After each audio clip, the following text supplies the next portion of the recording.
Hi, I'm Tim. Welcome to Watchbox, and thanks for logging on. If you love this watch, email me, tmosso@thewatchbox.com. It's your purchase and pricing email question line for buying this or any watch you see on any Watchbox platform. Reach out to me directly, tmosso@thewatchbox.com.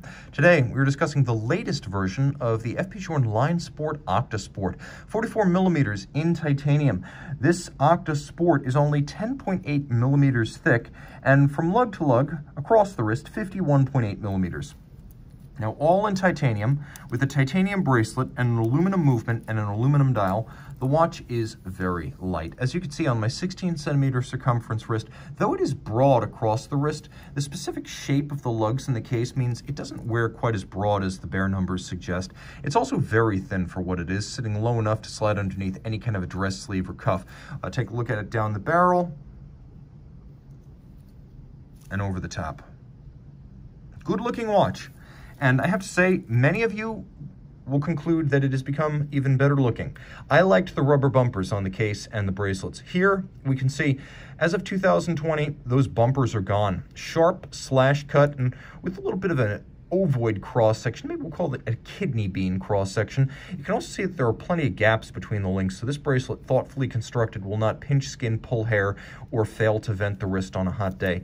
Now, you can see there's a double folding clasp. Journe makes bracelets, cases, clasps, movements, and dials all in-house. And you can see ceramic pin snaps are used because the titanium of the clasp cannot aggress against the ceramic of the pin snap, so the tolerances will remain sharp over time. If that looks like a rubber insert to you, note that it is in fact ceramic, and so too is the insert in the bezel. It is now ceramic and scratch resistant.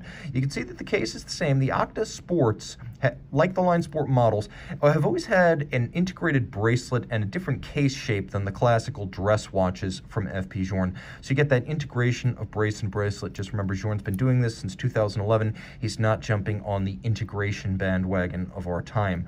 You have a simple polished knurled double dimple Journe style pin buckle, and then we have a dial that is in matte aluminum. If you look closely, I'm going to do my best to show this, you can see that the individual numerals are actually applied three-dimensional blocks of lume, so they have height over the dial. It makes for a very cool effect, especially when we turn off the lights, which we will. Outboard, there's a railroad track for reading your minutes. You've got the tapered Journe style hands, but they are lumed. And you can see that there is a power reserve indicator, a double-digit date with flush-fitting date discs. There is a quick set for the date.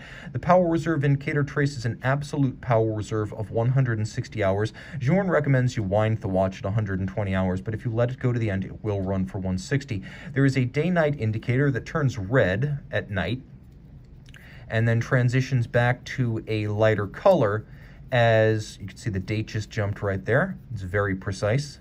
It transfers back to a very light tone as you pass roughly 6 a.m. There's a smoked sapphire featuring sub-seconds down at 6 o'clock, and because it's a Journe, we have those dial side bolts used to fix the bezel that frames the small seconds. I will also demonstrate, because I promised you, a quick set system for the date, and there it is right there.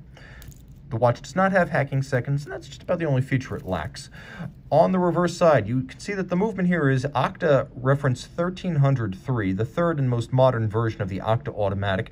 Again, 160-hour power reserve, unidirectional winding, more efficient than bidirectional. It's got a massive balance, and that's part of the reason why the watch is able to withstand shock and concussion and vibration-induced insults. It does not have a high beat rate, 21,600 vibrations per hour. Journe makes up for that by using an enormous balance. It's also free sprung for stability, so in the 5 positions in which it is regulated, it can be regulated precisely and then hold that regulation in the face of concussion on the wrist. Setting itself apart from the standard Octa 1300s, here you see there are aluminum bridges and plates, and they have a lucky nickel anthracite coating. These, of course, LineSport watches have always featured aluminum movements. They used to feature aluminum cases and bracelets, but the dials, as well as the movements to this day, creating a holistic lightness about the watch. They are aluminum. There's also a custom rotor on the LineSport models. You don't get that on the standard, which has a more classical Grand Dorge barleycorn guilloche.